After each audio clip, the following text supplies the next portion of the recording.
You are listening to the A.C.E. Alex Cardinal Entertainment Network with your host, the crazy Alex Cardinal from Springfield, Massachusetts. You can expect the unexpected on the A.C.E. Network. Now, on to today's show.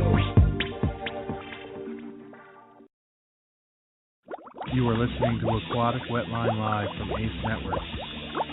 The Aquatic Wetline is the first and original aquarium keeping podcast that specifically focuses on freshwater fish, and it will continue to focus on freshwater fish. The Aquatic Wetline will discuss everything freshwater from Oscar cichlids and other South and Central America cichlids, to catfish, tetras, barbs, and more. Plus, we will also chat saltwater and reptiles.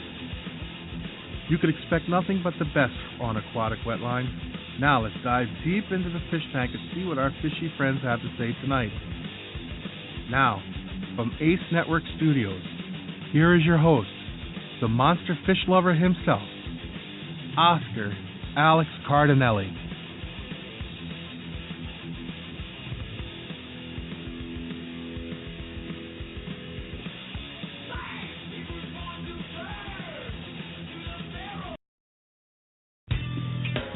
The Aquatic Wetline is brought to you by Hikari Sales USA, School of Fish, Inc., Fish Frenzy Tropical Fish, and Blue View Aquatics.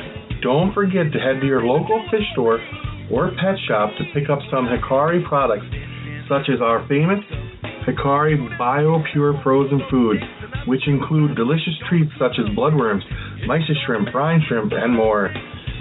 If you live in Western Massachusetts, be sure to stop by School of Fish, Inc. and Fish Frenzy Tropical Fish for the finest quality of freshwater and saltwater livestock, fish tanks, and more. Now, let's get on with the podcast. Remember, you can download today's podcast via iTunes or by simply going to blogtalkradio.com/Aqua Alex. Now, Aqua Alex, take it away.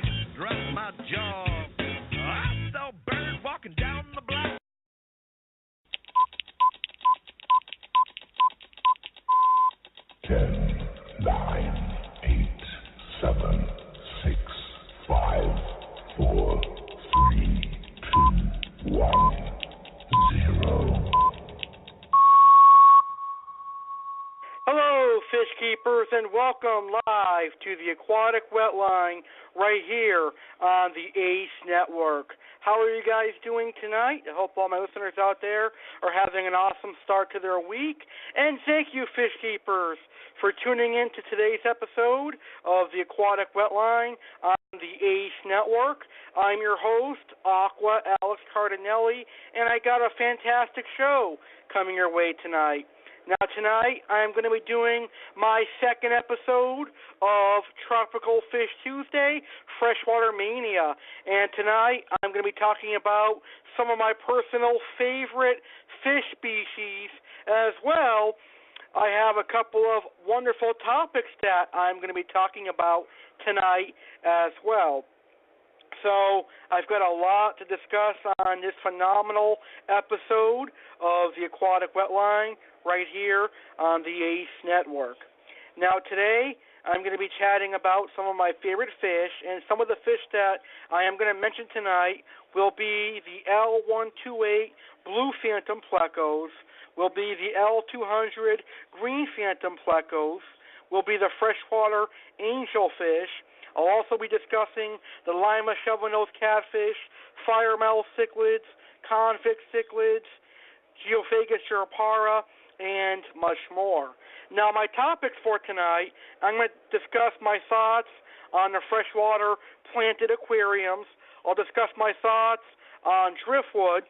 I'll discuss my thoughts on aquarium biotopes, made famous by my good friend, Mr. Sam Garcia Jr., and I got a special surprise from my fish-keeping listeners out there.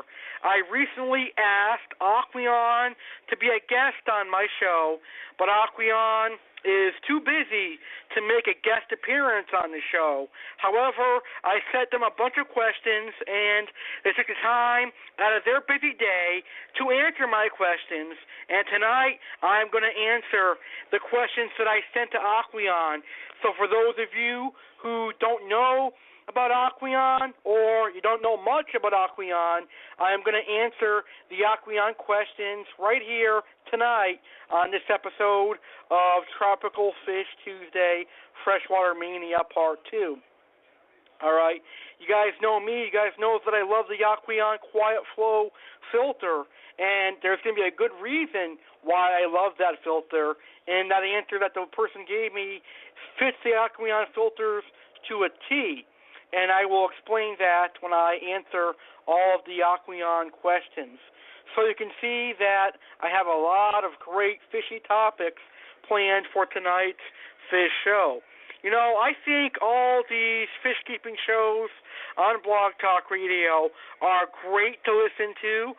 I have a couple of friends that have their own fish keeping show here on Blog Talk Radio, and then I got my own fish show here on Blog Talk Radio, and I think it's an honor and a privilege and a great opportunity for us fish keepers to come on here and talk about fish. I love doing it. It's a lot of fun for me, and I hope that you, the listeners, have fun hearing me chat about fish, because there is nothing else in this world that I love more than tropical fish, and I hope you guys enjoy that. All right, so I'm going to give you the opportunity tonight to have some fun and talk about tropical fish. Yes, that's right.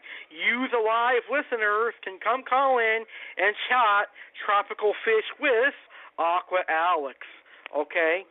Now, would you like to talk about your favorite tropical fish?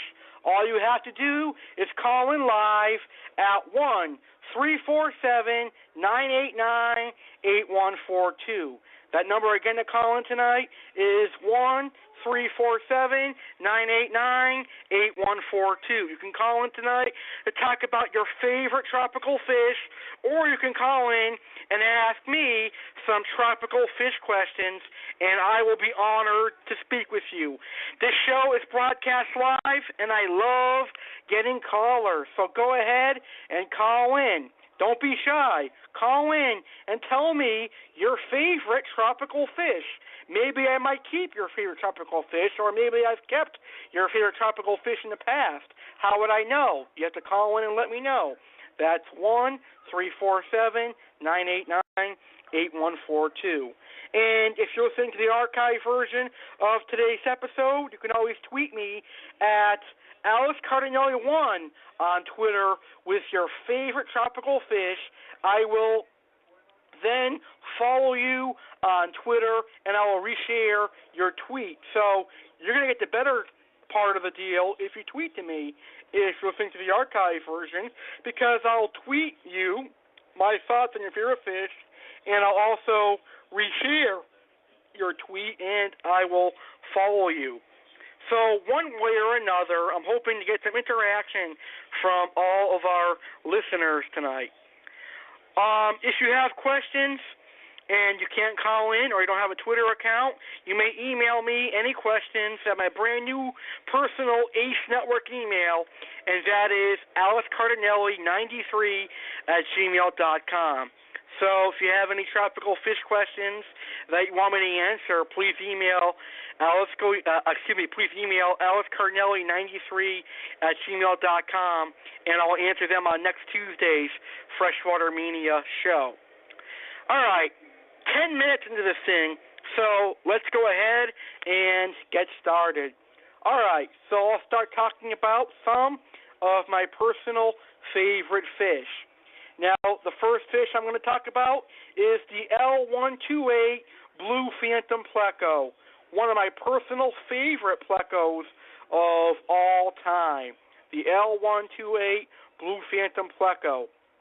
Now, the Blue Phantom Pleco has earned my respect for many reasons.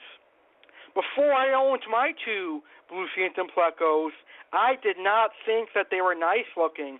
I always thought that the green Phantom Pleco was a lot nicer than the blue Phantom Pleco, but boy was I wrong, because my two blue Phantom Plecos that I own right now look stunning. A nice dark blue hue coloration. They are a beautiful Pleco.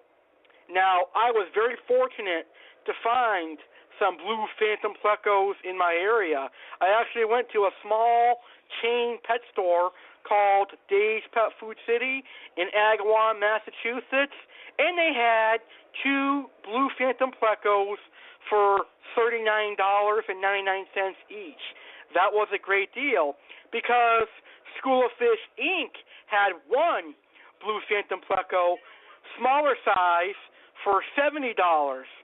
So basically, I saved more than half of that money by going to Dave's Pet Food City, and I bought two blue Phantom Plecos for just $10 more than School of Fish. I got two blue Phantom Plecos at 4 inches each for $80, and at School of Fish, Inc., it was one 3.5-inch blue Phantom Pleco for $70. But think of that, guys. I got two 4 inches at $39 each, and total was about 80-something. And then at School of Fish, there was a 4-inch one for $70. Not sure why there was a huge price difference. Maybe when School of Fish brought them in, they were out of season. Maybe when Dave's brought them in, they were in season, and they can give you a nice price break. Or maybe Dave's didn't want the fancy Pleco sitting around too long.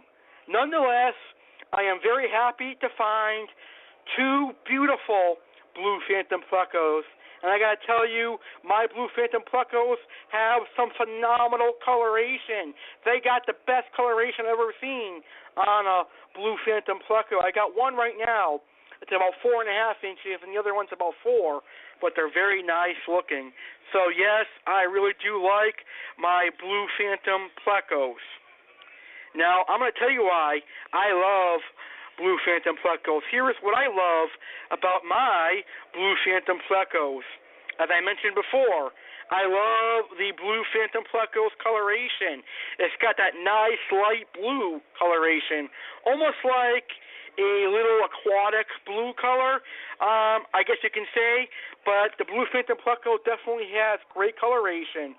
So if you're someone that is into the freshwater hobby and you love fish that have colors and you like Plecos, then I personally think the blue Phantom Plecos offer a ton of coloration for you. The next thing I like about blue Phantom Plecos is their ease of care. Ladies and gentlemen, the blue Phantom Pleco is one of the easiest, fancier varieties of Plecos to care for.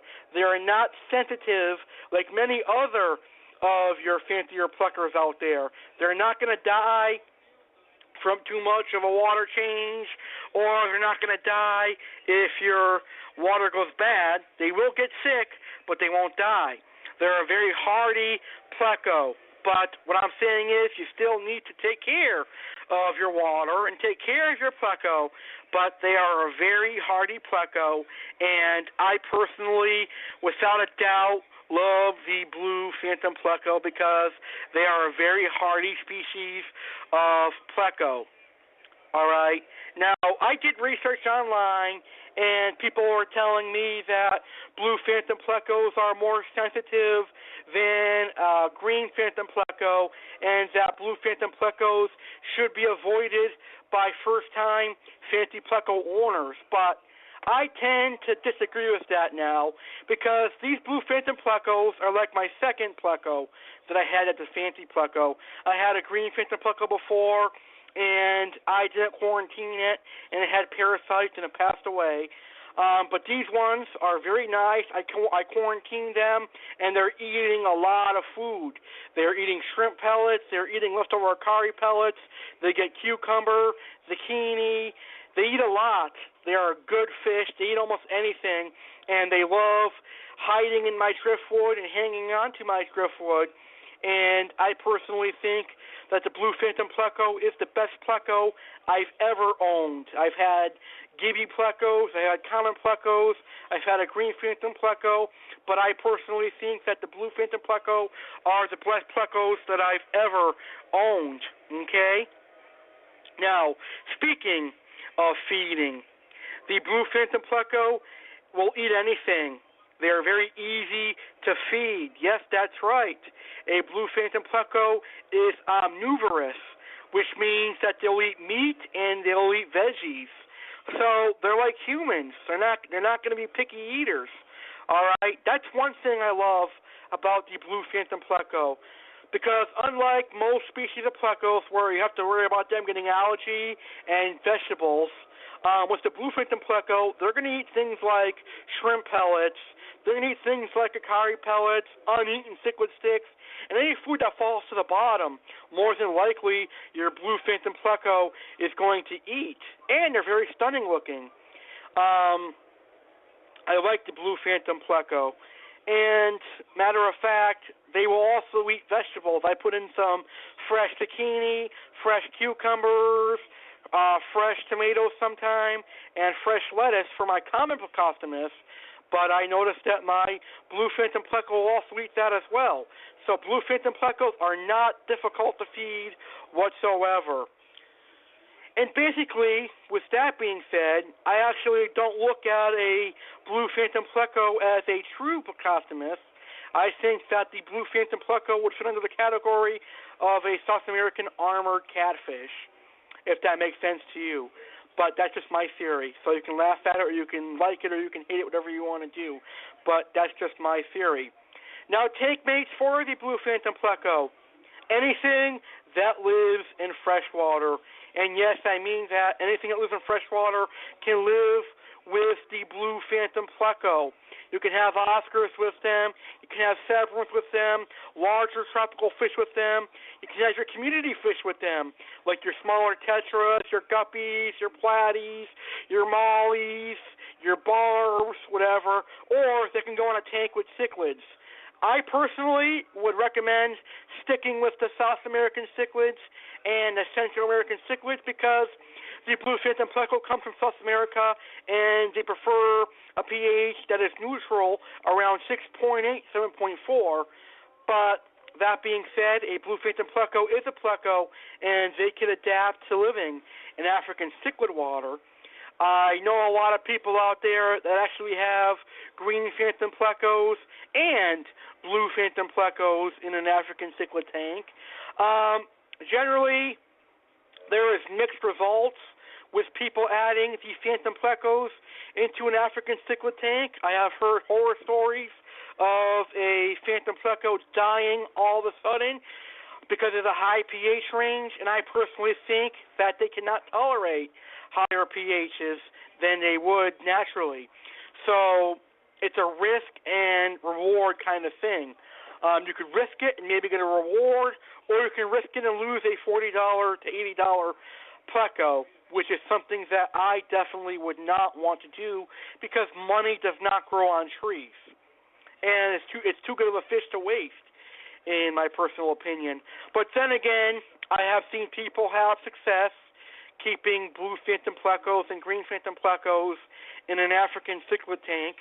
I guess they probably did a very long acclimation process. They got the Pleco used to the high pH by slow dripping them into it. They use the slow dripping acclimation, which is something I would definitely recommend if you were considering keeping Blue Phantom Plecos in an African cichlid tank. All right, now I'm going to ask the question I know a lot of my listeners are going to email me, and that is, would I recommend you get Blue Phantom Plecos? Well, based on what I just said, hell yeah, I recommend you get Blue Phantom Plecos because if you're looking for a nice Pleco that does not get huge like a common Pleco, a Blue Phantom Pleco is only going to reach about maybe 6 or 7 inches, and they can live quite well in a tank size of 55 gallons.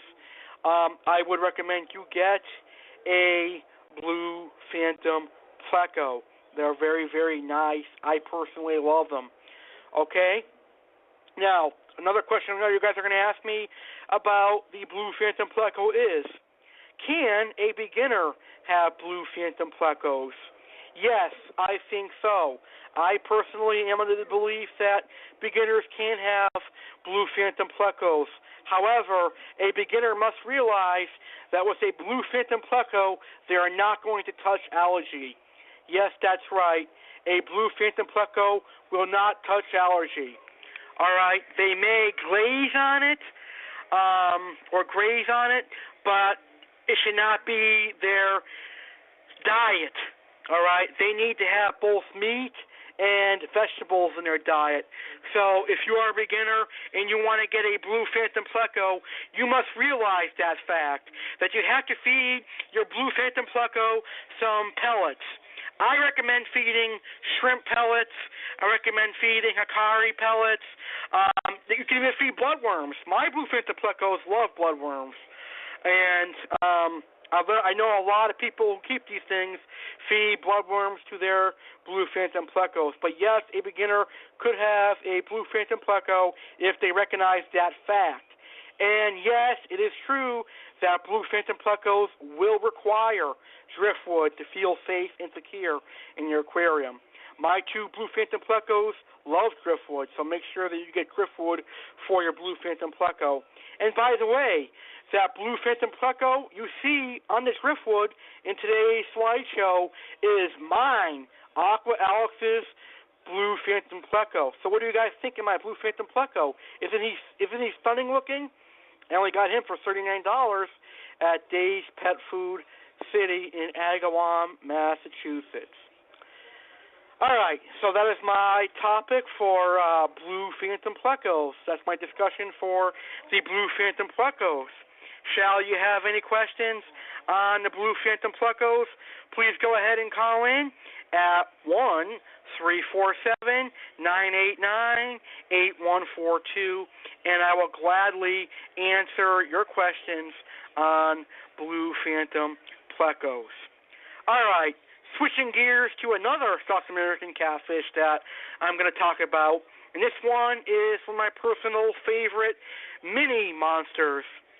I call this a mini monster because it is not going to get huge like a red-tail catfish or a tiger shovelnose catfish or an Oxydorus niger catfish, but it gets big enough to be a monster, in my opinion.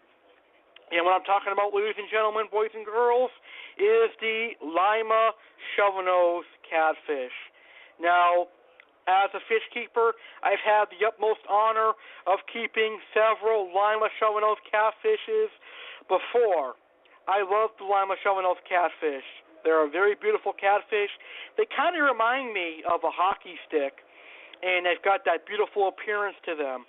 Now, a Lima Shovelnose catfish is going to grow anywhere from 12 to 14 inches in length, and I think a Lima Shovelnose catfish could be kept in a 75-gallon aquarium, working its way up to a 220-gallon aquarium. Now, I personally am looking to get a Lima Shovelnose catfish for me.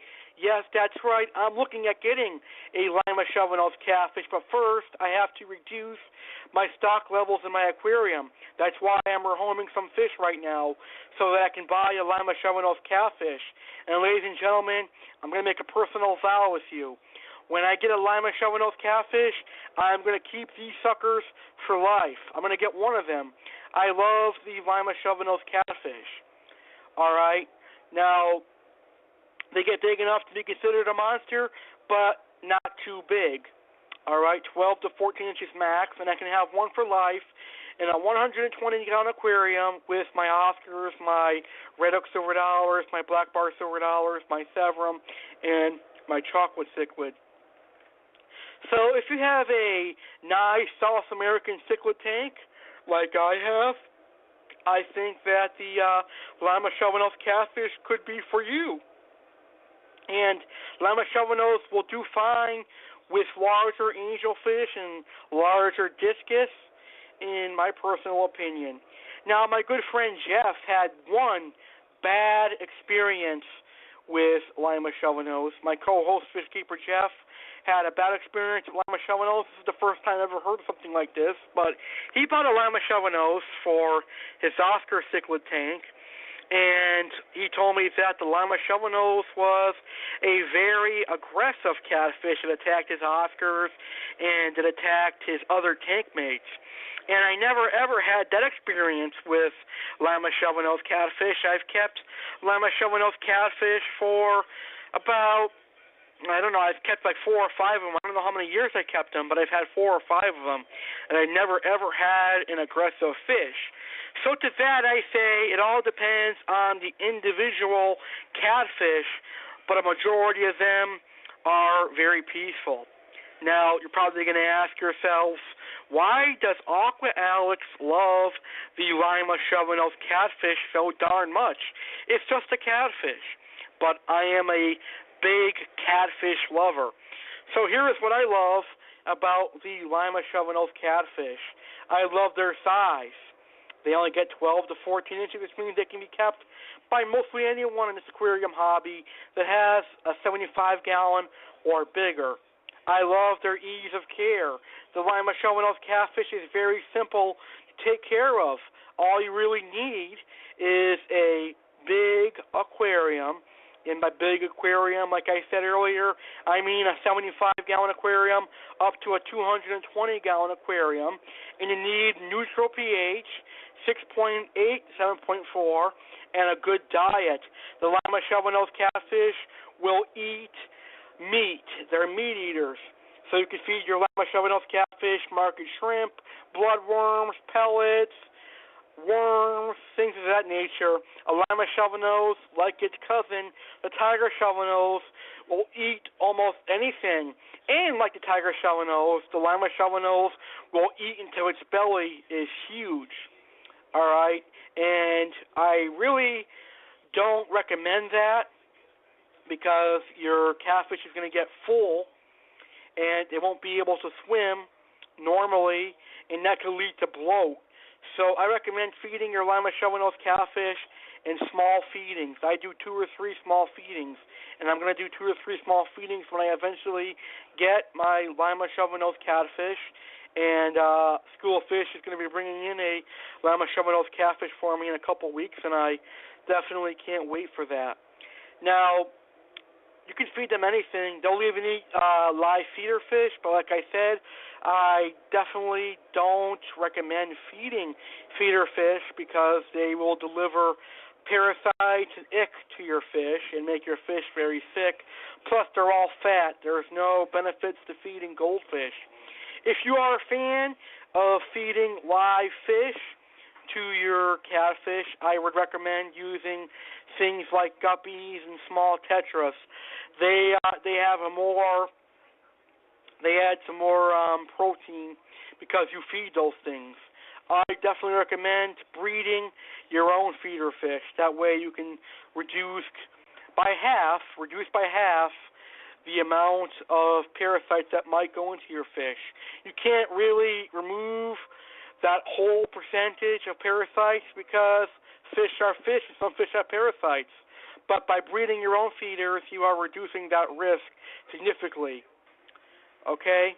Now, if you go to the fish store and buy feeders and you feed them to your Lima Shovelnose catfish and it gets ick or it gets parasites, the Aquatic Wetline and Aqua Alex is not liable because I told you I don't support feeding feeder fish. Okay? All right. Now, the next thing about a Lima Shovelnose catfish is that it will fit perfectly in an Oscar cichlid tank or a monster fish tank. That's right, a Lima Shovelnose will do well with your Oscars and your larger tropical fish. You can keep Lima Shovelnoses with anything that is too big to be eaten. All right, so good tank mates for the Lima Shovelnose catfish would include things like silver dollars, tinfoil barbs, Oscar cichlids, Jack Dempsey's, larger South and Central American cichlids, and datnoids and other catfish. Really, the Lima Shovelnose can live with anything.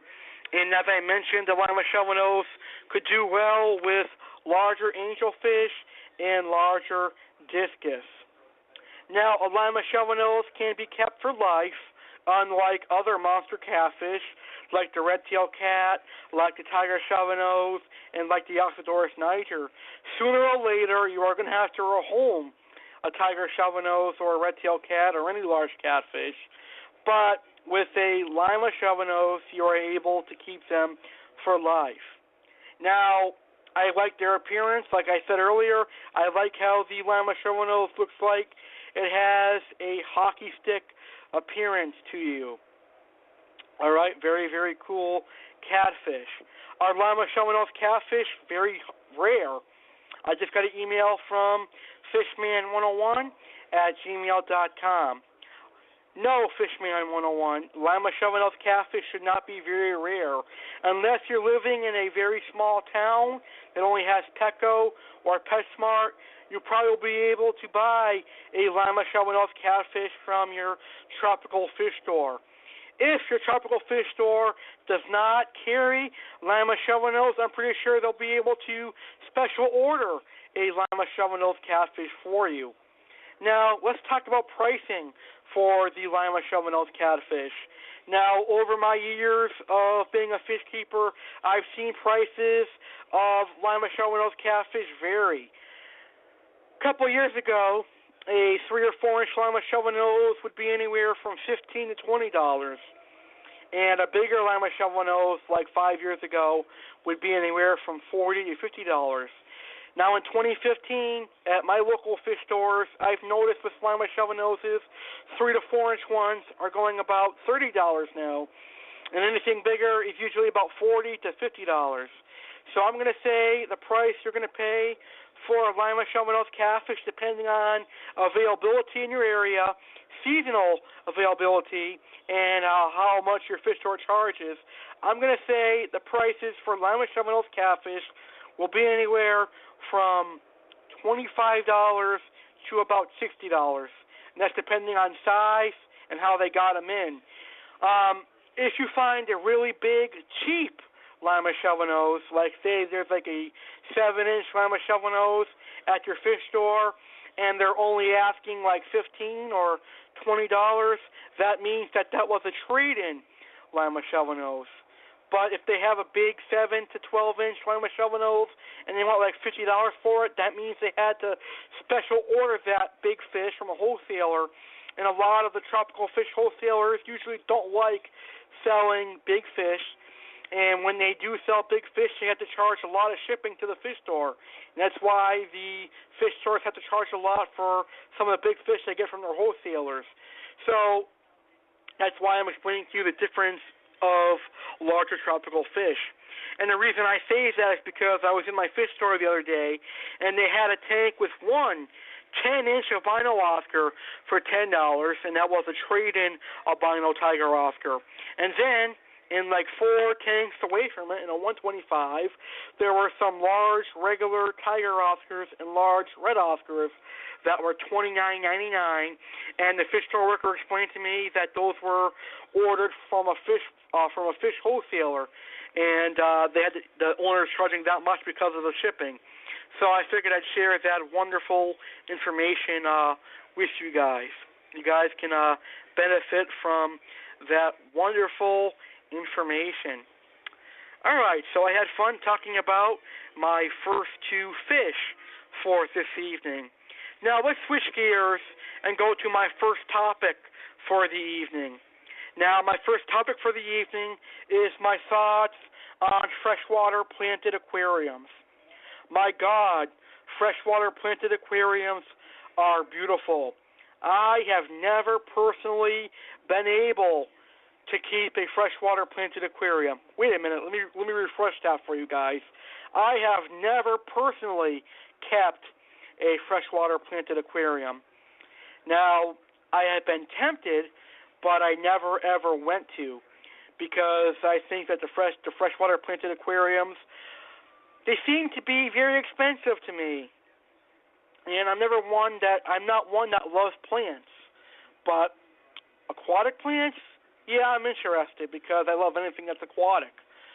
So I have been debating, because I can have one more tank, and I'm debating on if I should do a freshwater planted aquarium, small tank, maybe a 10 or 20-gallon tank, with some beautiful neon tetras and some beautiful Romanose tetras, and maybe a nice little small schooling fish.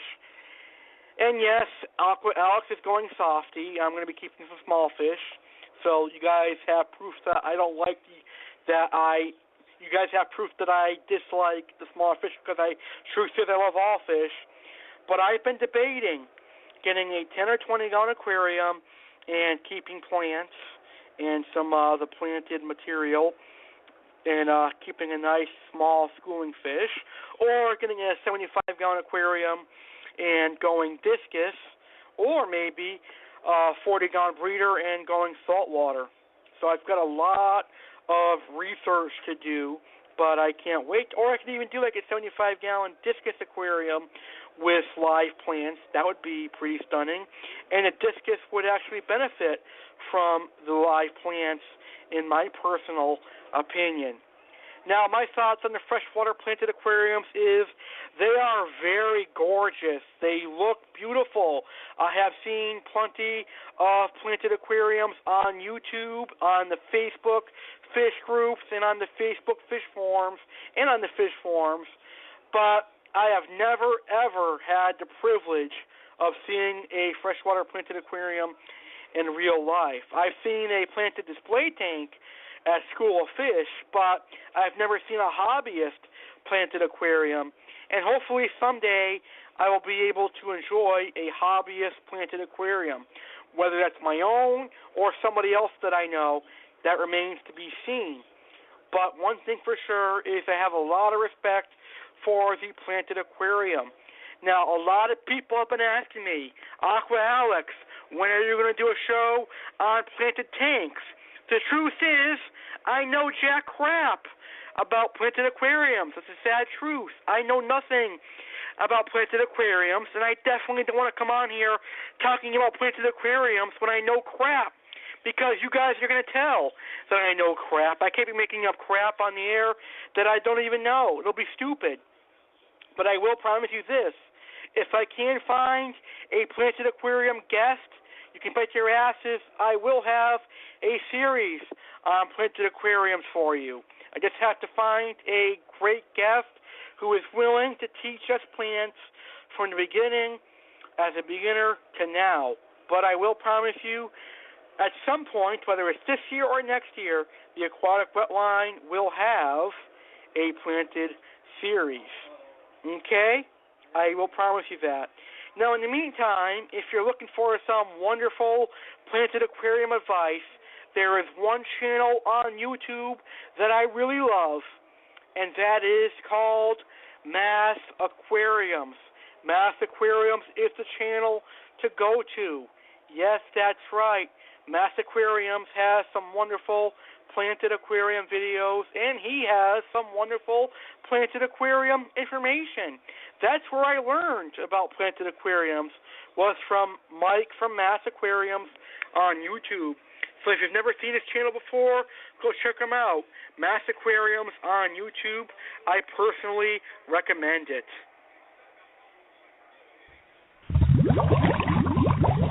You are listening live to the Aquatic Wetline Radio Show, hosted by a fish keeper for fish keepers. What's swimming in the tank today? What tropical fish are we talking about today? Let's dive into the fish tank and find out. Feel free to call in at 347-989-8142 with any questions or comments about tropical fish or the topic for today. We'll see you right now here on the Aquatic Wetline. Enjoy the show.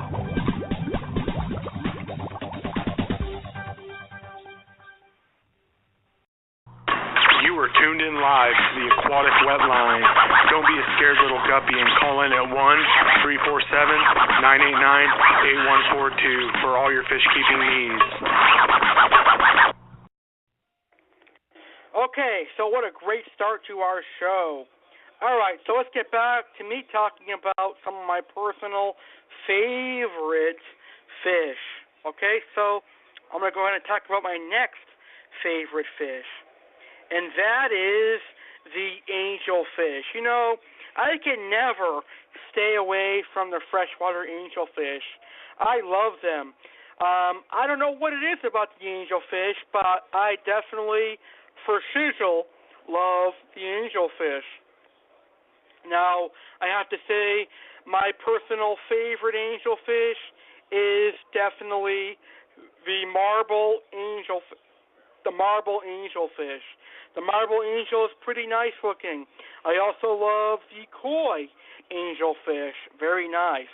Now, I've had the honor and the privilege of keeping some wild-caught scalar angels before, and I got to tell you that those angels are very nice looking.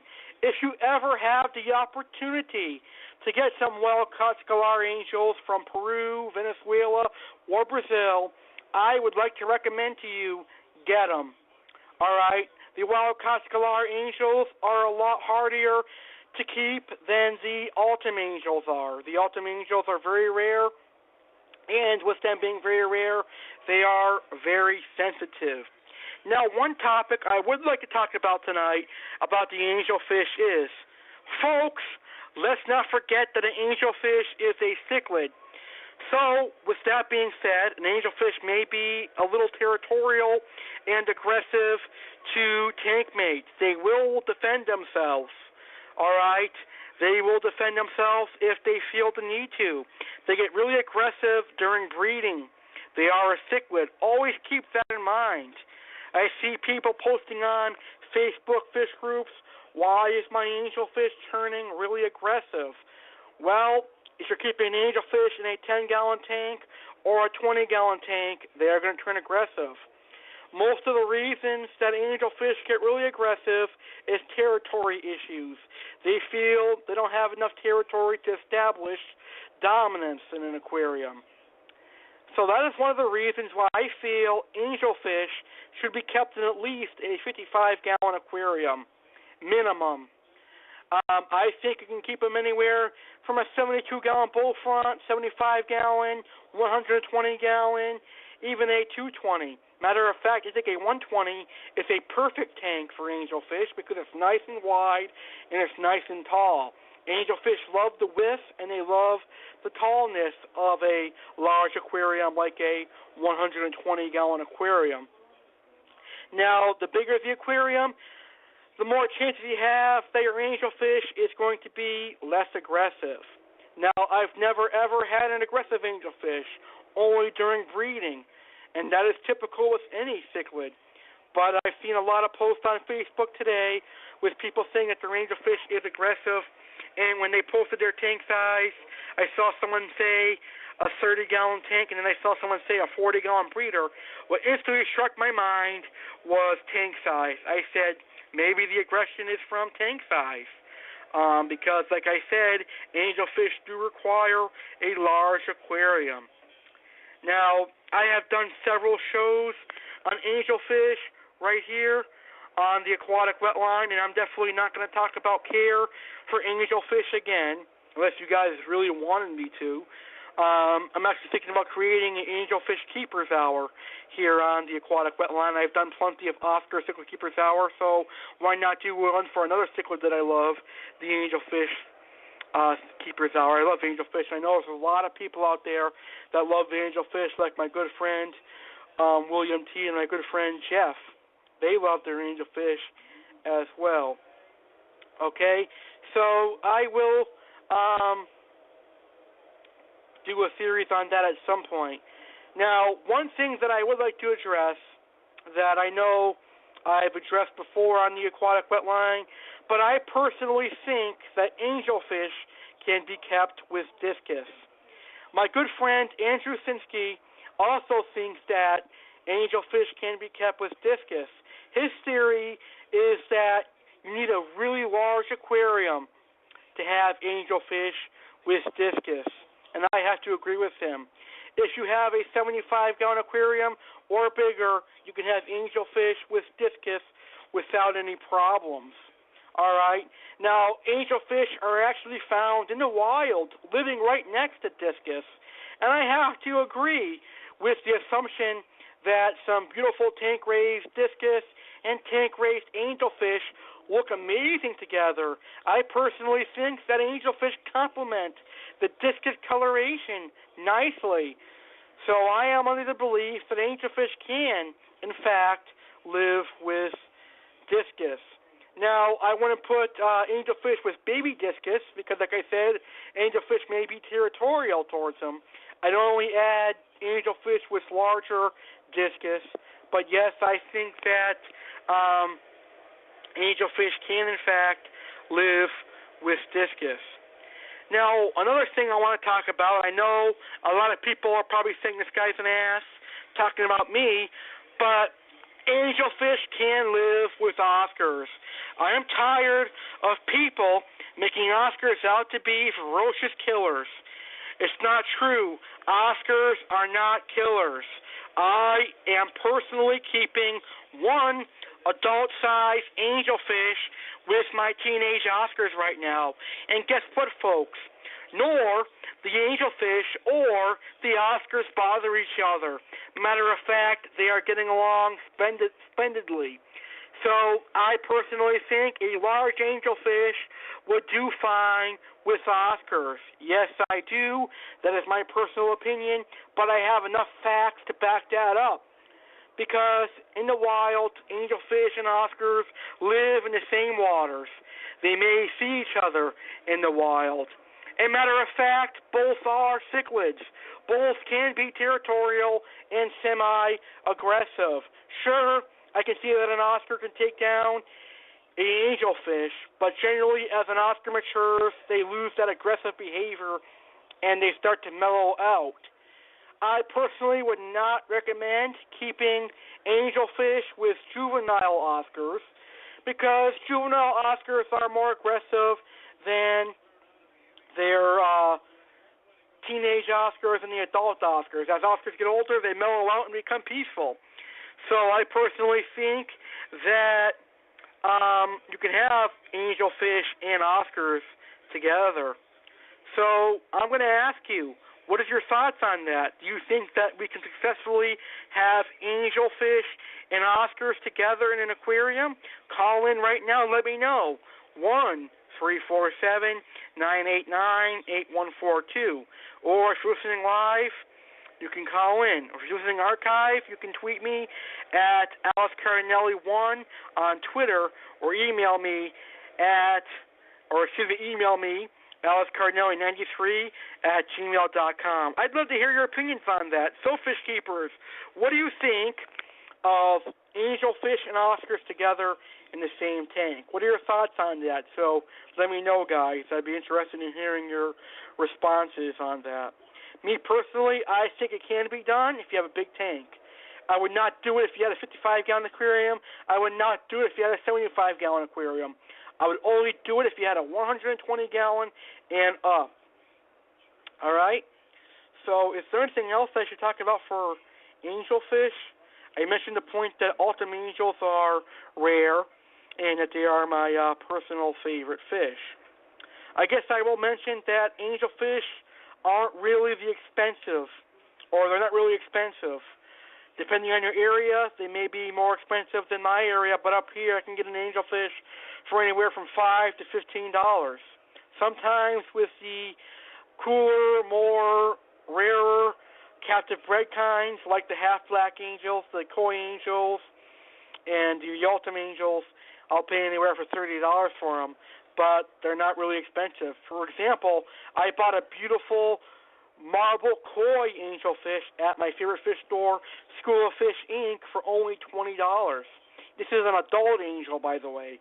So can you imagine that? $20 for an adult angel, a nice male angelfish with a nice cichlid hump, and a beautiful orange coloration. Yes, that's true. I only paid $20 freaking dollars. How awesome is that, friends? I think that's wonderful. All right, so I think I pretty much talked all about angelfish that I want to talk about. So if you have any questions for angels, please call in 1-347-989-8142. Or you can actually email me if you're listening to the archive with any questions on angelfish. All right. So the next fish that I would like to talk about is the firemouth cichlid. Now, I loved the firemouth cichlid as a kid. Why? I don't know. Now, when I see a firemouth, I see really aggressive cichlid. I don't want one of these friggin' cichlids in my aquarium. But as a kid, they were a favorite fish of mine. And one of those reasons I think they were a favorite fish of mine is because of the ease of care firemouths bring. Firemouths are very easy to keep. They're actually one of the best cichlids I would personally recommend a beginner to keep. Yes, that's right. I would personally recommend a beginner to keep a firemouth because they're very easy to take care of and they're not sensitive whatsoever. A firemouth can live in almost anything. Now, I actually think they are a very beautiful cichlid. They got some beautiful orange coloration on their gills. They're very stunning, but something about them draws me away from them now. I actually don't want them. I actually gave my firemouth to my dad. My dad loves firemouths, so he's taking great care of them now. But there's something about them that I don't like anymore. But I still have respect for them. I just will never keep firemouth cichlids again. And no offense to anyone out there that has firemouth cichlids. They are beautiful fish, and I like the firemouth cichlid. Now, firemouth cichlids do not get huge. They only get to be about 5 to maybe 8 inches in length, depending on how well they are taken care of. But they'll get anywhere from 5 to 8 inches, and a firemouth cichlid could live very well in a 55-gallon aquarium for life. I think a firemouth would do fine in a 55-gallon aquarium. And if you're looking for a Central American cichlid to put in with your Oscar or your chocolate cichlid or any South American cichlid, a firemouth cichlid is the answer for you. Okay? The firemouth is a great, great fish to house with your Oscars and South American cichlids. Now, moving on down to my next and final Central American cichlid for today's show, and that is the convict cichlid. Now, again, I loved the convict cichlid as a kid, and now when I see a convict, I think, damn, the rabbits of the fish-keeping hobby, because the convict cichlid will breed like rabbits. And I personally think that besides the live bearers, convicts are the best fish for beginners if the beginner is looking to breed something. Because convicts will breed constantly, and they will not stop breeding. You can do anything you want to try and get them to stop breeding, but they're going to constantly breed. That's right. You can't get them to stop. They're always going to breed, and it's going to drive you nuts. It drives me nuts. That's why I don't keep convicts. As a kid, I kept 2 or 3 or 4 in an aquarium, and they'd always breed on me. So that's why I personally don't have convicts anymore. I actually think they're kind of ugly as well. All right, I think the convict cichlids are kind of ugly, and they offer nothing for coloration. Well, that's not true.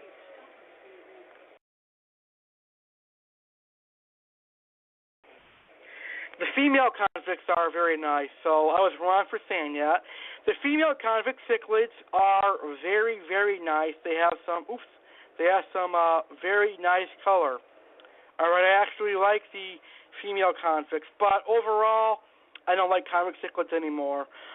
They are a very good cichlid for beginners to keep, and I think convicts are very, very nice if you are interested in keeping convicts. I don't think I have anything else to talk about for firemouths or convicts. So if you have any questions on firemouths or convicts, please go ahead and call in at 1-347-989-8142. That's 1-347-989-8142 and discuss your thoughts on firemouths or convicts. All right, so I'll do one more fish, and then I will jump into my next topic. And now I am going to talk about a fish that I like. And I actually mentioned the other variety of this Pleco earlier in the show before I kickstarted the show with the Blue Phantom Pleco. Well, right now, I'm going to talk about the L200 Green Phantom Pleco.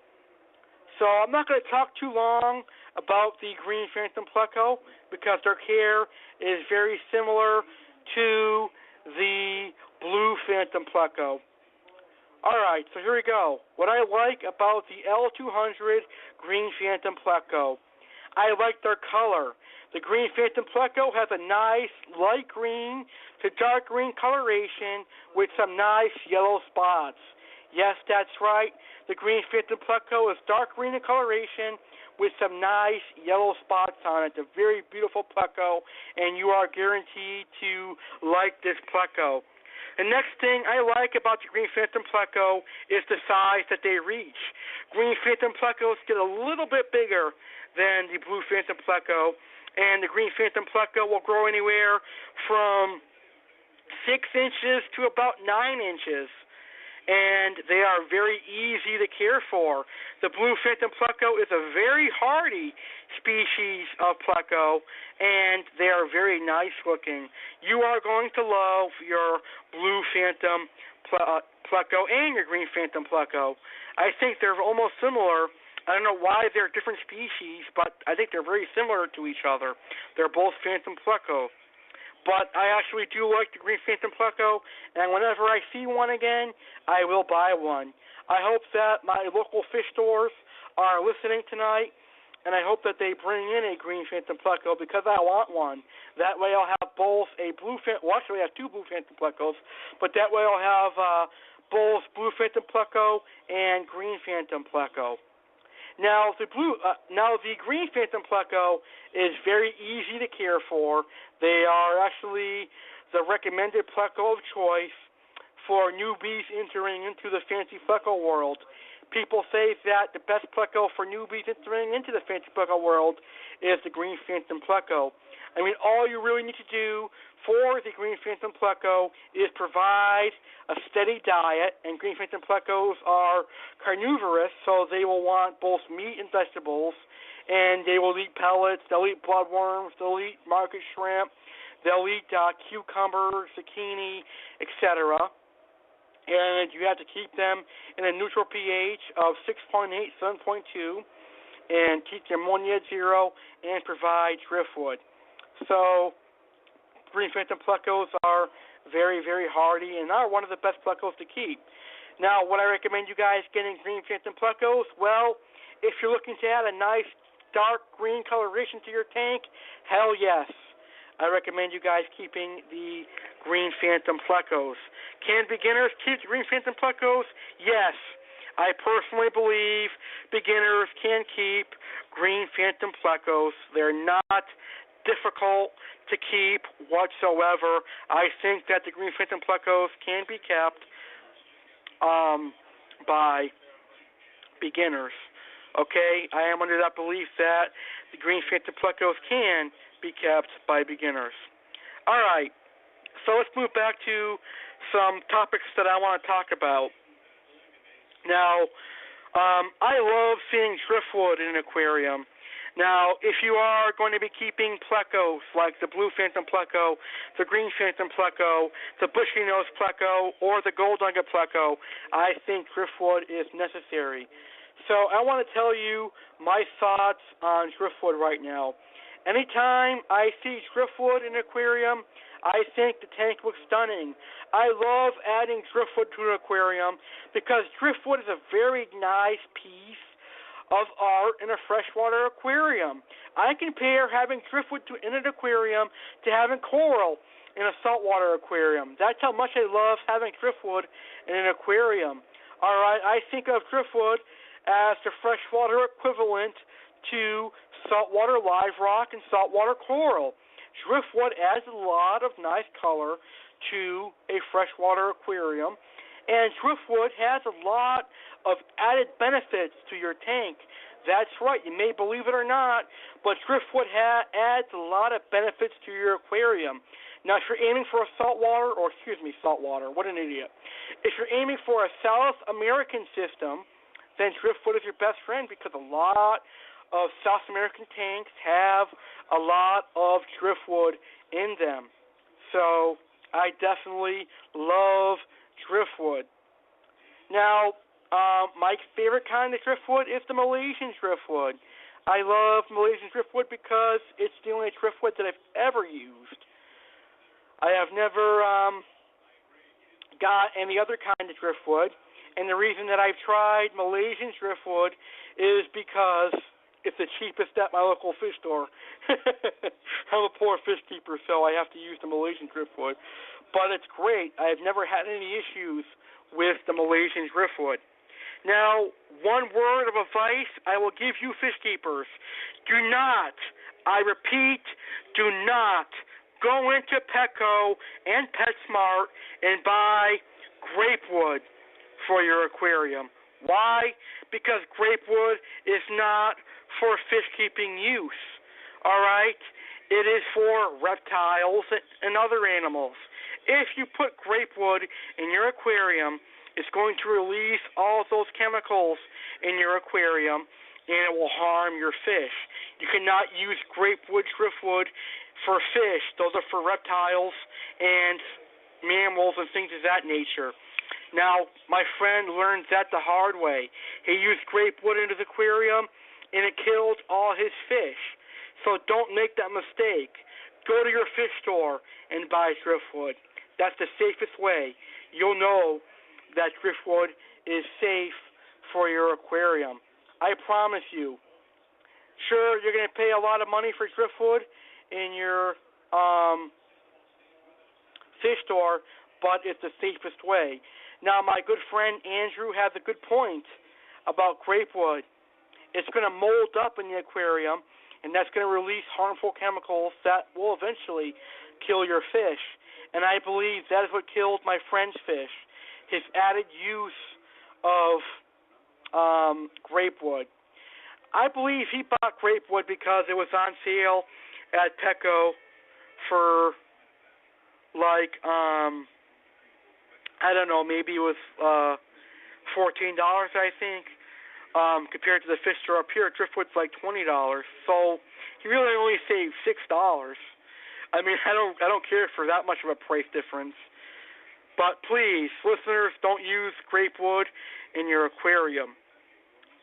Now, driftwood is great for angelfish and discus tanks because in the wild, angelfish and discus are often seen hiding in driftwood. And believe it or not, driftwood is great in Oscar cichlid tanks too. Oscars like to sulk near driftwood. And like I said earlier, driftwood is required in Pleco tanks, whether it's a common Pleco or a Gibby Pleco or a fancy Pleco like I mentioned earlier in the show. And that might be a green phantom Pleco or a blue phantom Pleco or any other Pleco. It does great. So that's my thoughts on driftwood for tonight. I thought that added an interesting topic to tonight's show. I will do a whole entire show on the different kinds of driftwood you can use in your aquarium.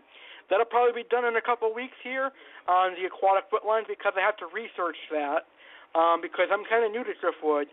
I've had driftwood in my tanks before, but I'd never studied them. I just went out to the fish store and bought them, but now I am studying them because I'm thinking about adding some driftwood to my aquarium. And like I said, I think that driftwood looks nice in a nice aquarium. Okay? All right. So go ahead and call in and share your thoughts on driftwood. 1-347-989-8142. The next topic I want to discuss before I get back into my favorite fish is thoughts on aquarium biotopes. Now, there is one man famous for really liking aquarium biotopes, and that is my good friend, experienced fish keeper. He's really knowledgeable when it comes to fish and artist Mr. Sam Garcia Jr. He loves aquarium biotopes, and you know what, I do too. Now, what is a biotope? Well, a biotope is when you replicate a part of, let's say, the Amazon River or the African rivers or any river in the world. You are replicating that in an aquarium hobby. That means you have to keep fish and aquatic animals that live in that part of the world. So, for example, if I was aiming for a South American biotope, I would narrow it down to what kind of South American fish. Do I want to have a South American community tank with little fish? Do I want to have a South American tank with the large South American cichlids? So, for example, if I was going with a South American community tank, I'd have angelfish, discus, Corydoris, Romanos tetras, neon tetras, and some other tetras. That would be the Amazon River as a whole.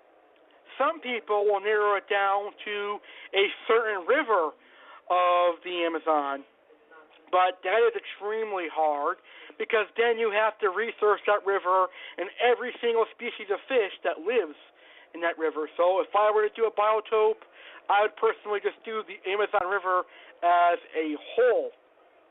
That is a community version of a South American community biotope. Now, this is my personal favorite biotope, the South American cichlid biotope. You would include things like, or you could include things like Oscars, Severums, Walrus, Geophagus, chocolate cichlids, Festivums, and all of the other larger growing South American cichlids. Plus, you can have any of the silver dollar species from the Mentinus, Mylius, Mylosoma, and the fish we're going to discuss later on, Sema Prochidoulis, is great for a large South American community.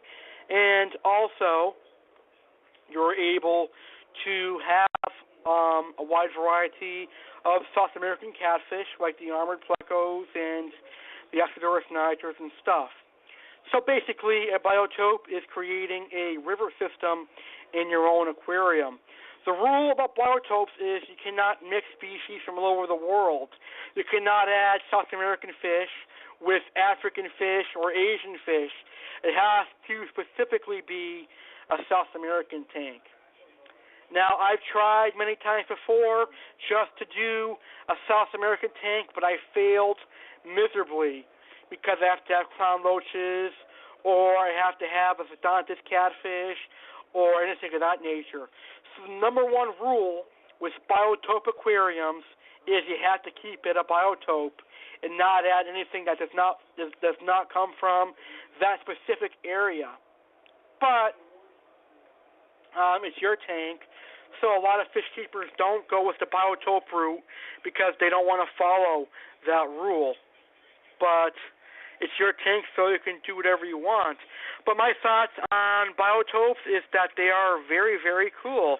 I definitely like biotopes, and I'm going to one day conquer having a biotope. I don't care how bad I want Zodontis or clownloaches. I will eventually conquer a South American biotope. All right, well, I've been speaking for 1 hour and 8 minutes straight. I think it's time for a commercial break so I can rest my voice for a few minutes. Today's show is able to broadcast for 2 hours thanks to our gracious sponsors. So today's show is being brought to you by Hikari Sales USA, School of Fish, Inc., Cheesecakes by Design, and Dakota Networks, Paranormal Hour, plus the A.C.E. Food Review. And today's commercial break, I'm also going to be introducing a brand new commercial break that I'll play for each show because he will be playing my commercial on his show, so I'm going to return the favor tonight. So enjoy the commercial break, and we'll be right back here on today's episode of Tropical Fish Tuesday, Freshwater Mania. Coming up next, I'll be discussing the Flagtail Prochidoulis and the Geophagus Europara, plus I will be answering Aqueon's questions. Aqueon could not make it as a guest tonight because they're so busy, but they took the time to answer my questions, and I will answer them coming up next here on the Aquatic Wetline. So stick around. Get your phones ready. 1-347-989-8142 if you wish to talk about your favorite fish, or if you wish to call in and ask questions. We'll be right back after a word from our sponsors.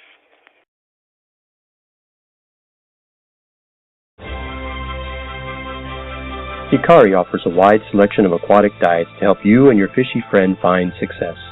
With more than 137 years of aquatic experience, Hikari was the originator of species-specific diets long before others thought it was important or trendy, and the first to bring unique products to fish keepers like algae wafers, the world's first diet specifically formulated for Procostinus, micropellets, the world's first micro-coated aquatic diet for tropical fish, Saki Hikari, the world's first probiotic enhanced diet for koi, goldfish, cichlid, and now turtles, and BioPure, the world's cleanest and most nutrition-packed frozen and freeze-dried foods, industry trendsetters when they were first introduced. When you're looking for the best aquatic diets your hard-earned money can buy for your aquatic pets, look no further than Hikari. Your fish and your wallet will be forever grateful.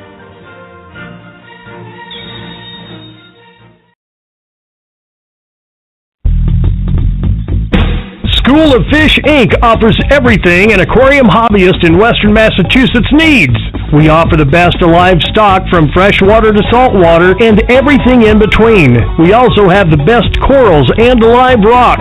School of Fish, Inc. carries the best brands of fish food, medications, and equipment such as Hikari, Tetra, Marineland, API, and much more. Stop by and check us out today. School of Fish, Inc., located at 1865 Page Boulevard, Springfield, Massachusetts, and we can be reached at 413-543-1994. We're open Mondays, Wednesdays, Thursdays, Fridays, Saturdays, and Sundays, closed Tuesdays. Check out School of Fish, Inc. That's School of Fish, INC, on Facebook for exclusive deals, specials, and see what's new.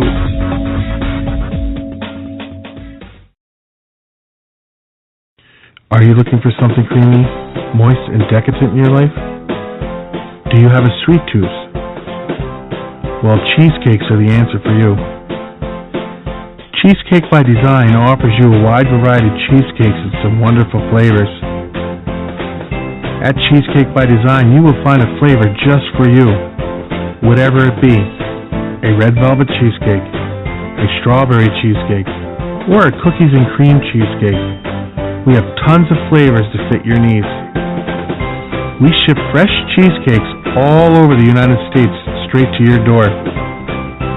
So next time you're hosting a party, a family get-together, or a cookout, and you need dessert, order a delicious, moist, creamy cheesecake from Cheesecake by Design. Our cheesecakes are always homemade and made with the freshest possible ingredients.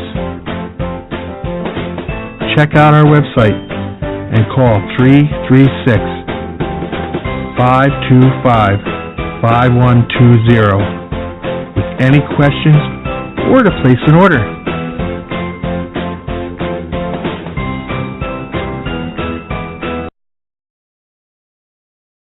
Are you interested in the paranormal?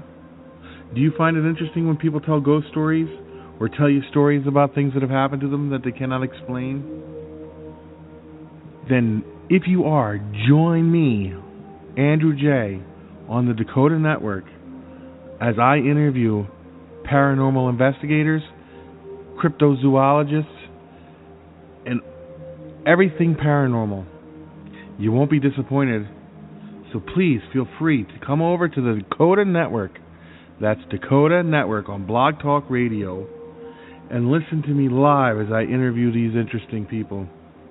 I will have paranormal investigators on there that are going to share EVPs. They're going to talk about some of their more interesting stories they have.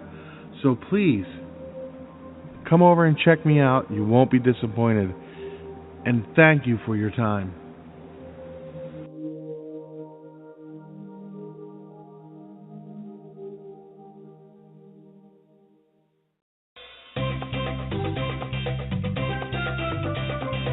What's in a name?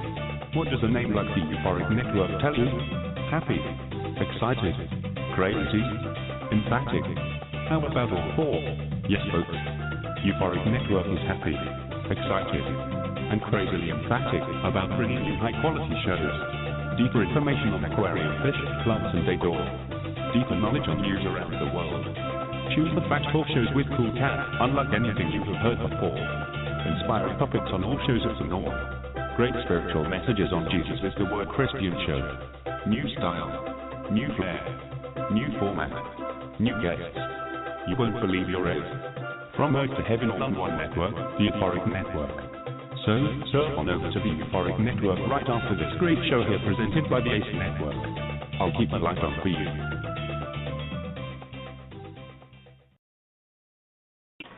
Do you like fast food? Do you like going to restaurants? Well then, check out A.C.E Food Reviews. Alex Cardinelli is going to bring to you some awesome food reviews on the A.C.E Food Review channel on YouTube. Alex will have some phenomenal reviews from McDonald's, Burger King, Taco Bell, Dunkin' Donuts, and much more. All of your favorite fast food places will be reviewed on the A.C.E Food Review. Plus, Alex will dive into the local restaurants and give you some spectacular food reviews. So if you love food, check out A.C.E Food Reviews on YouTube right now. That's A.C.E Food Reviews. Make sure you hit subscribe to get all of our latest and awesome food reviews.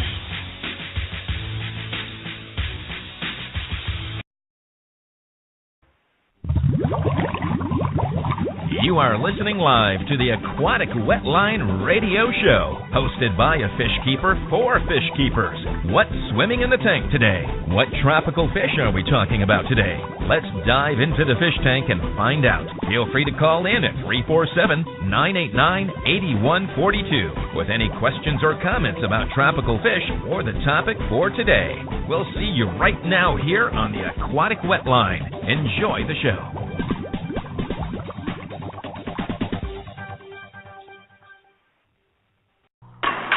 Tuned in live to the Aquatic Wetline.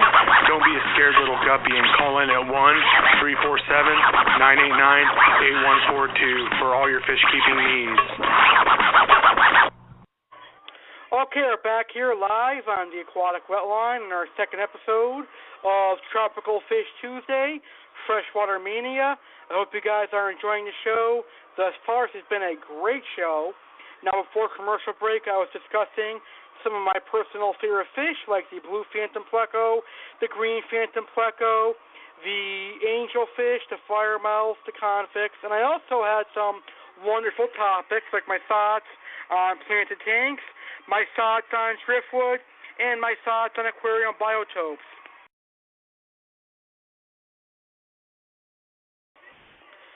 So now we have some interesting topics coming up. I will be talking about my last two favorite fish, and then I will answer the questions that I asked Aqueon and give you the answers so that you can learn more about Aqueon. Don't forget, you can call in live at 1-347-989-8142 if you're listening live, or if you're listening to the archive version of today's episode, you can tweet me at Alex Cardinelli 1 on Twitter, or email me alexcardinelli93@gmail.com with any tropical fish questions that you might have. All right, let's get back to our wonderful topic for tonight. So now I'll get back into talking about my personal favorite fish.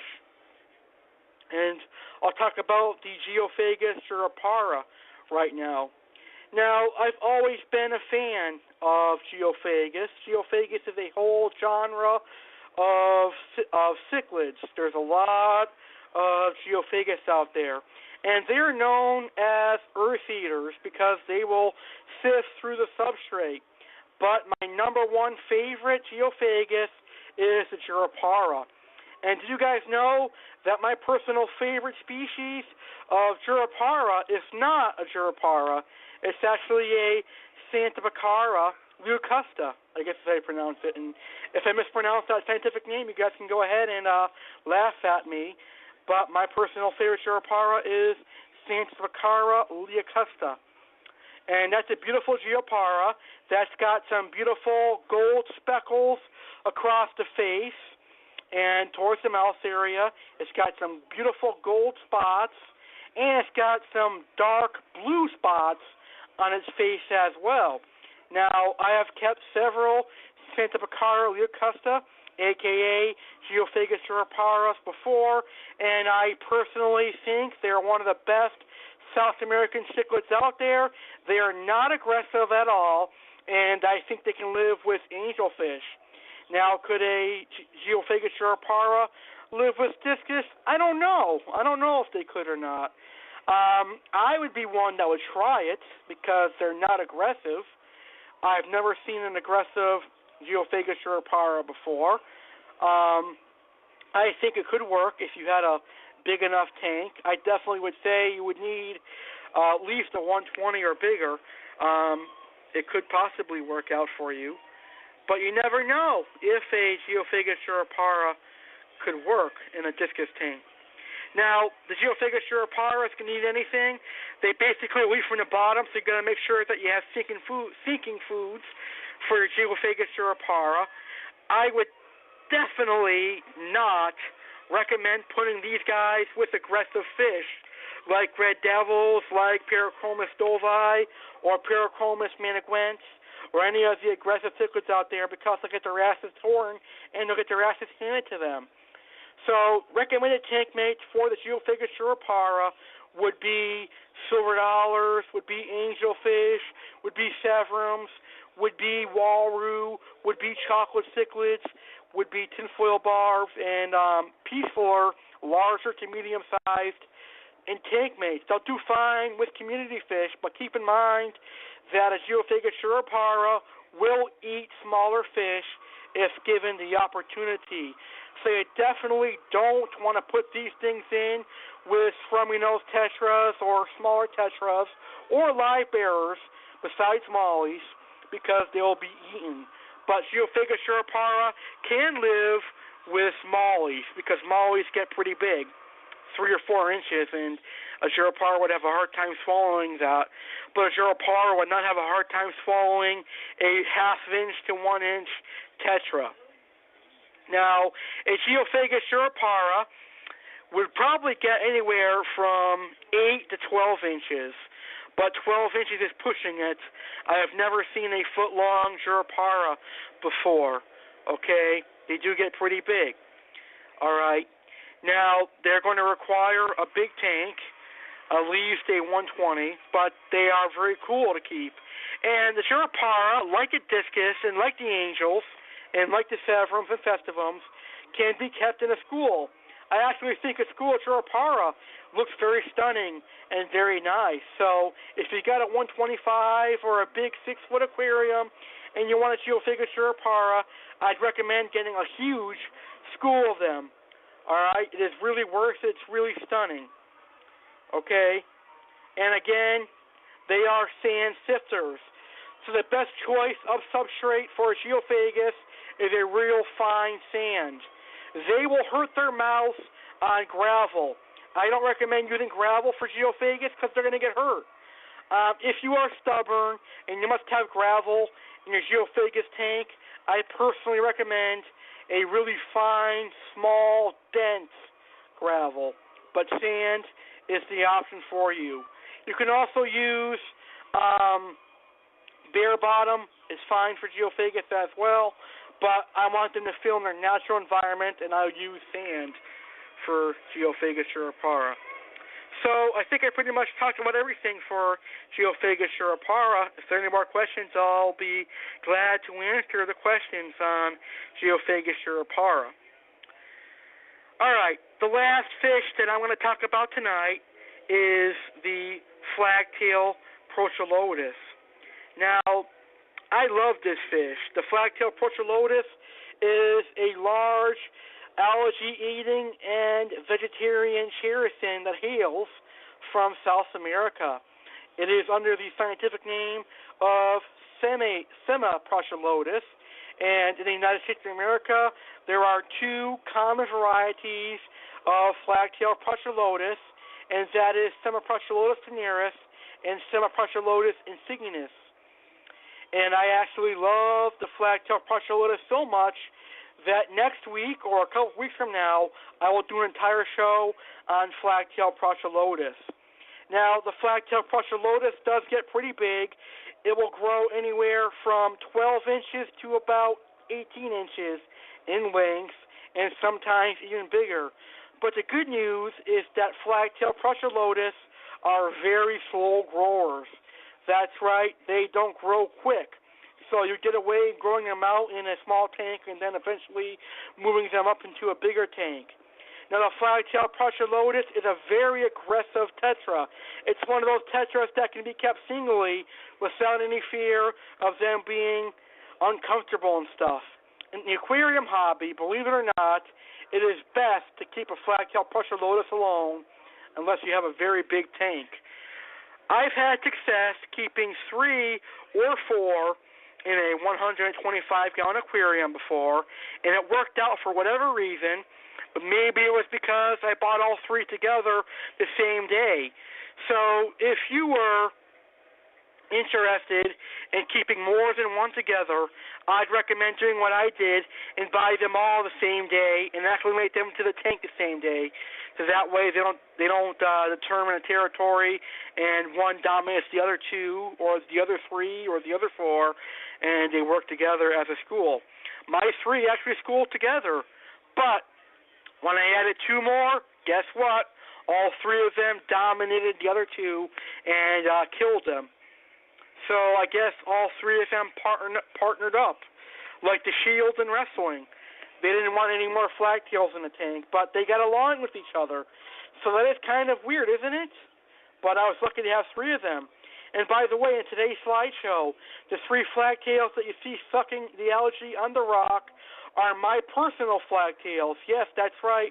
Those are my personal flagtails, and they are my babies. I grew them to about 10 inches in length in the 125, but in a massive snowstorm way back in 2011, they died, and I was devastated because back in 2011, I loved Flagtail Prochidoulis so much that I had to have them, and I was sad.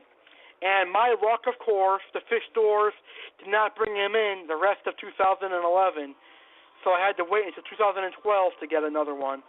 And I definitely love the Flagtail Prochidoulis, that I will be getting one for my tank right now whenever they come in season again. I definitely want a Flagtail Prochidoulis, and I'll mention my tank in a couple minutes here on the aquatic wetline.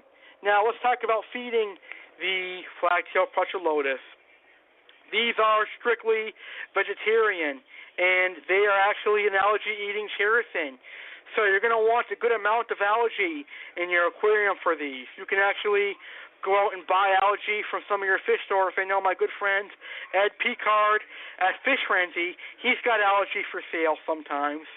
I know when I bought a flagtail from him, he sold me some algae, which is pretty interesting. I'm not sure how he does it, but he has algae some way or another that you can buy. The best way to do it is to make algae yourself by having an increase of lighting in your aquarium, and your flagtail will eat that algae. But I noticed with flagtails, as they mature, that taste for algae goes away, just like Plecos. So you're going to want to feed your Flagtail Prochidoulis juveniles and adults some good quality vegetarian flakes. Now, Omega-1 has the best vegetarian flakes, in my personal opinion, and when I have flagtails, I feed them Omega-1 vegetarian flakes. They love it. They go crazy for that. It's like cocaine to them. And you can feed them fresh lettuce. My flagtails love lettuce. They will pick at cucumbers and things of that nature. All right. Now, tank mates for the Flagtail Prochidoulis is up to you. They can live in a community aquarium with neon tetras, rummy nose tetras, and things of that nature. Or they can go in with angelfish, and discus, my friend in China has a 300-gallon tank that has, what do you call that in it? It has angelfish, discus, a couple of walrus, and Flagtail Prochidoulis in it, and they do well together. And they can live with basically anything from South America. They're not aggressive, and they will do fine. However, they are opportunists. They will suck the slime coats of fishes like bikers and things, and stingrays. So always keep an eye on that. I've never had an issue with that, but I've heard a few people who have had an issue with flagtail sucking the slime coat of some fish. What I like about the Flagtail Prochidoulis is their color. They've got some beautiful coloration for a nice fish. The flagtails have wonderful coloration in my personal opinion. I definitely like their coloration. They got a beautiful flagtail, hence the name Flagtail Prochidoulis. So if you have never, ever heard about Flagtail Prochidoulis, I definitely recommend researching that fish on Google and learning all about them, because you may want one for your tank. So hopefully my good friend Andy will get a flagtail for his discus tank. I'm only kidding. But flagtails are an awesome fish. I definitely love Flagtail Prochidoulis. All right, so those are all of my favorite fish that I'm going to discuss on this week's episode of Tropical Fish Tuesday, Freshwater Mania. So my hope is that you guys learned a lot about all of the fish that I mentioned tonight on tonight's episode of the Aquatic Wetline. One last topic that I will mention before I go into my final topic tonight and answer the Aqueon questions is the fish that I want to get. Right now, currently, I am rehoming a lot of my fish, and as Andy knows, my 120-gallon aquarium is really stocked right now. And I'm actually selling like half of my stock right now. I'm reducing my stock to half. Matter of fact, the only things that I'm keeping right now, or I plan on keeping, is my 2 Oscars, my 3 red oak silver dollars, my black bar silver dollars, 1 of my Severums, and my chocolate. And everything else will be rehomed. And I will be adding my beautiful Lima Shovelnose that I get when the fish store gets them in.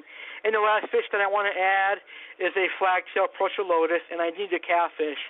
I actually rescued a Synodontis eruptus catfish that is blind in both eyes because whoever had him before me actually had bad ammonia, and it poisoned their eyes and made them blind. So he can't really see. So he's going to be going to a friend that will be taking care of him for me. But I want a 4-line pictus. I want a Pimadella blotchi in my aquarium. So the 3 fish I want are a Flagtail Prochidoulis, a 4-line Pimadella, and a Lima Shovelnose catfish. And that will round out my 120, I think. Unless I find a nice black ghost knife, maybe I'll get one of them too. But I really don't need one of those in my aquarium. So what are some fish that you, the listeners, want to get? Go ahead and call in 1-347-989-8142, and go ahead and tell me that. Or tweet me at AlexCardinelli1 on Twitter, or send your answers to AlexCardinelli93 at gmail.com. And I'll be honored to answer I'd be honored to see what fish you want to get. All right, here we go. The last thing I'll talk about tonight is the Aqueon questions. Now, I'm kind of saddened that I didn't have the opportunity to interview somebody from Aqueon. They turned me down for an interview because at this time they are too busy to come on a radio show. So hopefully in the future I will get somebody from Aqueon because, as you guys know, Aqueon is one of my favorite brands. I love the Aqueon Quiet Flow filter, and hopefully I won't get in trouble with another one of my sponsors for promoting Aqueon, but I really don't give a damn.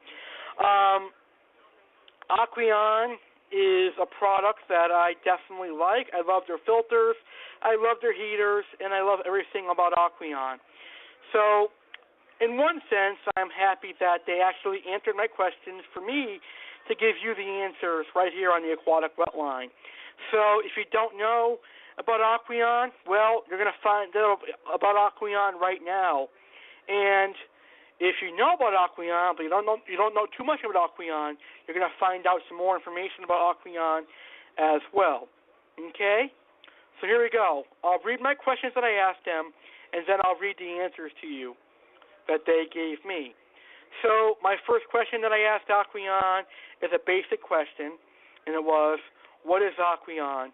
What does Aqueon stand for, and when did it begin? And the answer is, Aqueon is the brand name for aquatic branded products. The brand was established in 2006. My second question to them was, what kinds of products does Aqueon provide? Aqueon makes a wide range of products such as aquariums, aquarium kits, aquarium furniture, lighting, filtration, aquarium heaters, aquarium equipment, fish food, water care, and decor. How does Aqueon differ from some of the other aquarium equipment company products? The details set Aqueon apart from the competition. Some examples are quiet flow filters, self-prime. All of our flake foods and most extruded foods are made in the United States of America, and our LED lighting comes in static designs such as the recently launched OptiBright, as well as interchangeable, which would be the modular LED fixtures. We offer products that enable easy entry into the aquatic hobby by producing user-focused and economical solutions. Great answer, Aqueon. Now, the next question is one that I loved. What makes the Aqueon Quiet Flow hang-on-the-back filters one of the best on the market? And this answer I really love. This answer is very true. The Aqueon Quiet Flow filters offer something that not all other filters do, and that is the ability to self-prime. Should the power go out in your house or your office, the filters will get themselves started again when the power returns. Additionally, an independent lab testing concluded that Aqueon Quiet Flow filters have larger media areas and flow rates versus others. And that is very true. And the Aqueon Quiet Flow filter is my personal favorite hang-on-the-back filter of all time. My next question was about Aqueon fish foods. I asked him, when did you start selling it, and what does it offer to fish? And Aqueon responded, in 2006, Aqueon fish food brand was established. The foods are made of natural ingredients with added vitamins and added minerals. All of our flake foods and most of the extruded foods are made in the United States of America. So that's very cool. The next question I asked was about Aqueon fish tanks. How did all glass aquariums turn into Aqueon? Do the Aqueon fish tanks come with lifetime warranties? If so, can you explain how that works? So first, they answered with the All Glass Aquariums. All Glass Aquariums was purchased by Central Garden & Pet in the year 2000. In 2006, the Aqueon brand was established and became the new brand name for All Glass Aquariums. Now, regarding the warranties, for lifetime warranties for Aqueon tanks, the warranties vary by aquarium size. In general, 10 gallons or less offer a limited 90-day warranty. 15 to 55-gallon aquariums offer a limited 5-year warranty, and sizes larger than 55 have a limited lifetime warranty. More information can be obtained by calling the Tech and Warranty Department at 1-888-255-4527. That's 1-888-255-4527, Monday through Friday, 8 a.m. to 4 p.m. Central Standard Time. Okay? So that's 9 a.m. Eastern to 5 p.m. Eastern. All right? So again, 10 gallons or less, 90-day warranty, 15 to 55-gallon aquariums, 5-year warranty. And any tanks larger than 55, that'd be your 55, 75, 90, 110, 120, 125, 150, 180, 220, 250, I think, 280, and 300 all have a limited lifetime warranty. And if you have any questions, you can call that number I gave you. Again, that's 1-888-255-4527. The next question I had is, where can people find all of your products? Aqueon products are found at numerous pet store locations. What the retailers choose to carry varies. Most major pet specialty and independent aquatic stores carry Aqueon products. Pleco and PetSmart and Pet Supplies Plus usually will stock Aqueon products. The next question I asked was, do you attend any of the major aquarium events like Hikari does? Yes, Aqueon has presence in most of the aquatic events, both trade shows and consumer shows throughout the year, which is very cool. My next question was, what do you like best about the aquarium hobby, Aqueon? The beauty of fish is their best feature, and an aquarium is the visual focal point of the room. We enjoy watching them grow and act, as well as the soothing sounds and calming feels the fish tank echoes and evokes. The next question I asked was, do you keep tropical fish, Aqueon? And several employees of the company have fish tanks in their spaces at work, and some also have fish tanks at home. We believe in being users of the products that we sell. So in other words, all of the employees have Aqueon products on their personal fish tanks and their office fish tanks. And the last question that I have, does Aqueon provide products for aquatic reptiles? Aqueon aquariums, heating, and other products can be used for aquatic reptiles, such as aquatic turtles, salamanders, and axolotls, or however you pronounce that. In addition, Aqueon has a sister brand, Zilla, that is also part of Central Garden and Pet, which provides a line of reptile-specific products. The Zilla brand is where you can find foods, lighting, power sensors, care, and other products made just for reptiles, aquatic, and otherwise. So I would like to thank Mrs. Pam Maurice for answering my questions for Aqueon and being such a lovely lady to talk with about Aqueon products. So thank you, Pam, for answering all of my questions about Aqueon. If you guys have any further questions about Aqueon, you are asked to contact Aqueon by going to Aqueon.com and asking them questions, and they are more than willing to answer your questions. All right, what a great show this has been tonight. What a phenomenal tropical fish show this was. Don't you guys tell? I love talking about tropical fish, and boy, this is really fun. I love doing an unscripted, uncensored tropical fish show. I hope you guys had fun tonight. I certainly had a lot of fun, and I definitely enjoyed the show.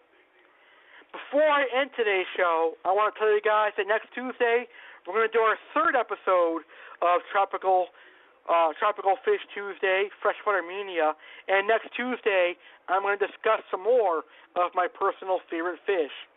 Next Tuesday, I will discuss the following tropical fish: chocolate cichlid, salvini, Oxydorus niger catfish, leoparnus, and for the first time ever on the aquatic wetline, I will be talking about feeder fish.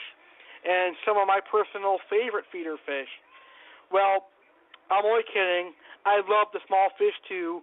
I love all fish. But next week I'll be talking about the rummy-nosed tetra, otocinclus catfish, clown loaches, green terrors, and much more. All right? So next week I'll talk about chocolate cichlid, Salvini, Oxydorus niger, Leoparnus, rummy-nosed tetra, otocinclus catfish, clown loaches, green terrors, and more. And hopefully next Tuesday, Fish Keeper Jeff, a.k.a. Slashmaster 1989, will be back co-hosting the Aquatic Wetline. He is busy at work today, but I appreciate Jeff as a wonderful co-host. So, I hope you guys learned a lot about tropical fish tonight. I hope you guys learned about the blue phantom pleco, the green phantom pleco, the angelfish, the fire mouse, the conflict, the geophagus suripara, the Lima Shovelnose, and the Flagtail Prochidoulis. I hope you guys learned about driftwood, planted aquariums, biotopes, and learned about Aqueon tonight. I personally want to thank you for tuning in to tonight's show on the A.C.E. Network. Don't forget to send some love to our sponsors for making this a premium show. Thank you, Aquarium Sales USA, for sponsoring the show. Thank you, School of Fish Inc. for sponsoring the show. Thank you, Cheesecakes by Design, for sponsoring the show. Thank you, Paranormal Hour on the Core Network for sponsoring the show. Thank you, Euphoric Network, for sponsoring the show. And thank you, A.C.E. Food Reviews, for sponsoring today's show. Akari has the best fish food for those of you looking for some good quality fish food for your tropical fish. All right, have a great rest of your Tuesday, fish keepers, and thank you for tuning into the Aquatic Wetline. I really appreciate it. If you enjoyed today's show, please copy and paste today's show URL on your Facebook, Twitter, and Google Plus account so that I can get some much-needed exposure and get some more listeners. And if you listen to this video on YouTube, please share it around so I can get some more views. I appreciate you taking the time to do that.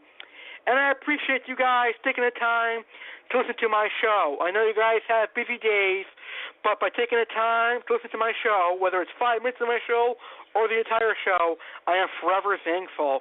Because without you guys, the listeners, the show is nothing. All right. Thank you for listening to the Aquatic Wetline. I'm Aqua Alex Cardinelli, and I appreciate you listening to today's show. Have a great rest of your Tuesday evening, or a great rest of your evening, and thank you for listening to the show. Fish keepers rock, take on, and take great care of your fish. Good night, everyone.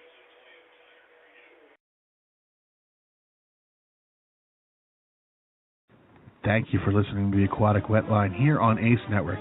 Oscar Alex and his tank mates at the Aquatic Wetline hope you enjoyed the show. Don't forget the Aquatic Wetline airs Mondays at 5 p.m. Eastern Standard Time, Wednesdays at 8 p.m. Standard Time, and every other Sunday at 9 p.m. Eastern Standard Time, exclusively here on the A.C.E. Network. Fish keepers, if you enjoyed the show, please copy and paste the URL to your Facebook, Twitter, and Google+. Tank on, fish keepers, and Oscar Alex and the Aquatic Wetline swim away. The Aquatic Wetline is off the air. Good night, everybody.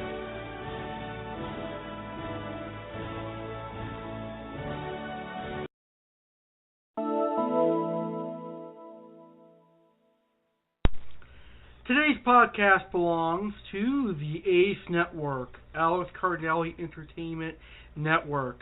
It may not be reused, redistributed without permission from Alex Cardinelli himself.